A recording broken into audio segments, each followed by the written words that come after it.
Hey, Baruch Levi, be here from the Defiant Spirit.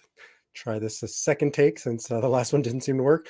So, I want to share with you today sort of some post Valentine's Day trauma comfort. My job in life, as I was told once, is to comfort the afflicted and afflict the comfortable. And so, I think I need to comfort the afflicted after Valentine's Day because I guide, I counsel people for a living. And 50% of what I deal with is helping people navigate relationships, maybe even more than that. Maybe it's 99%, but it's a lot.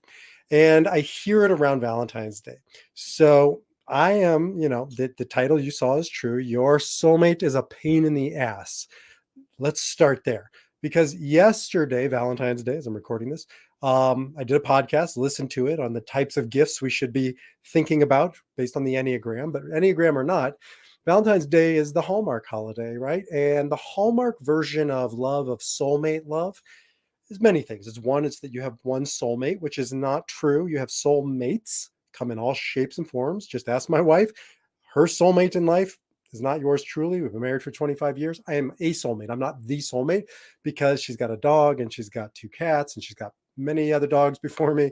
And trust me, they come first. I'm okay with that because soulmate is naive. Everybody in our life at some level are soulmates. We travel together in packs, in groups. And that's one message that Valentine's Day just doesn't do a great job of. But another one, and that's not this conversation. This conversation is about the idea that soulmate, if you want to talk about the traditional soulmate, that one person you commit your life to, doesn't matter. It's not just the person that gives you the warm and fuzzies and that you get along with.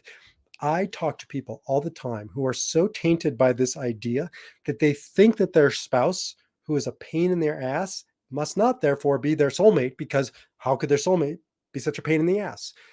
Let's go back to the origin story of soulmates. And it's a perversion of the story found in the Bible. This is like one of those famous texts that everybody seems to know and nobody seems to get right. I have it quoted to me all the time when I was a rabbi and officiated weddings. I'd have to explain it because the poor bride and groom, or whoever I was officiating at their wedding, um, it it always shocked them to hear this, that the words Adam and Eve, or that is described when Adam talks about or has his soulmate talked about by God, is not the woman you look across at, Adam, is going to give you the warm and fuzzies and nurture you and be easy for you and on you and all that kind of stuff. Half the equation. We should nurture each other. We should tend to each other. We should comfort each other. We should comfort the afflicted. But that's only half the equation. Look at the Hebrew. Ezer Kenegdo. Now, this is usually translated as helpmate. I have no freaking idea what a helpmate is. I think of like Gilligan saying, aye, aye, skipper. I don't know what a helpmate is. I know what an Ezer Kenegdo is because I am one and I live with one. And that is, Ezer means somebody who helps, who nurtures, who comforts. And Kenegdo, literally Keneged, means against, push, challenge, or yes, kick you in the ass. And I think of my beloved wife of almost 24 years as somebody who nurtures me for sure, but challenges me. And that doesn't mean we're not soulmates. I certainly challenge her. Now we got to keep the challenge in check for some of us, especially like the Enneagram type 8 and me. A little too much challenge, not quite enough nurturing.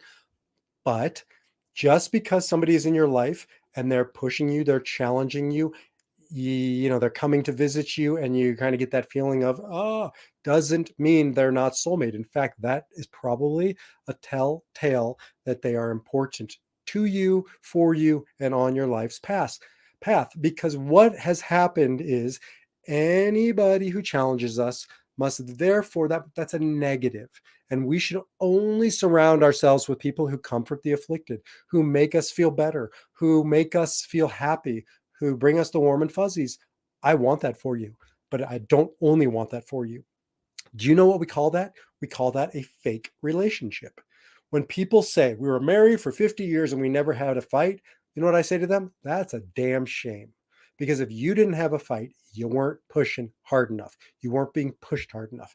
Because I am an idiot and I need the people in my life to say, B, you're an idiot. We love you. You're wrong on this. Now, I'm usually not, because eights don't ever admit it, but I am, and I need them. And I need people who will stand up to me and say, idiot, not, no, not, I don't think so.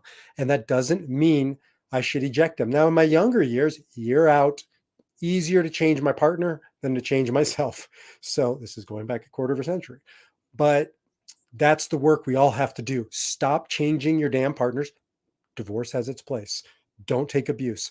Don't have people in your life that are only constant drains.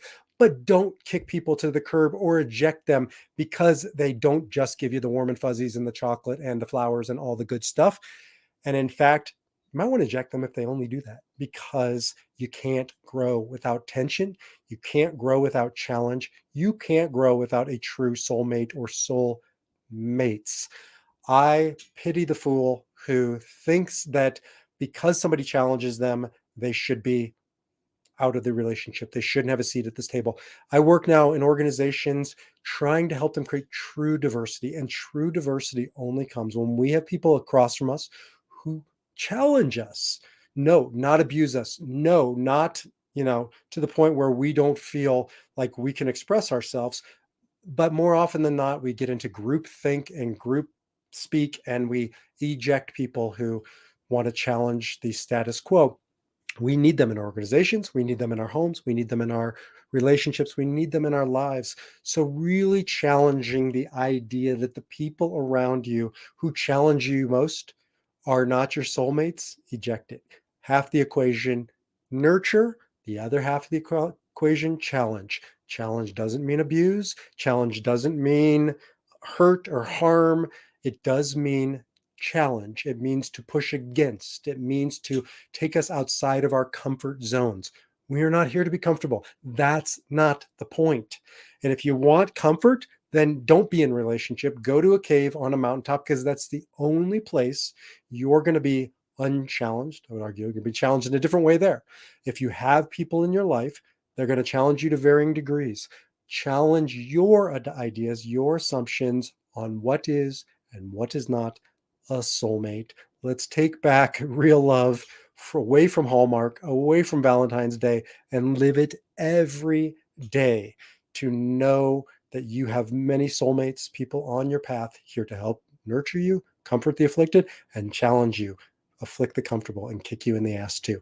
If you want to know your Enneagram type, if you want to know other people's Enneagram types, it helps me find people in my lives who will challenge me. Otherwise, I will get rid of certain types, not even consciously.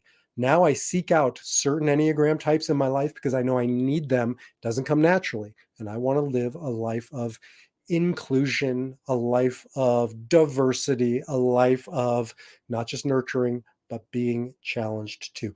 Jump over to defiantspirit.org. You can learn your Enneagram type. Maybe I'll do a podcast just on how each type is a pain in the ass and a helper as well. So defiantspirit.org. Until the next time, defy your number, live your spirit. I'm Baruch Halevi. Thanks for tuning in.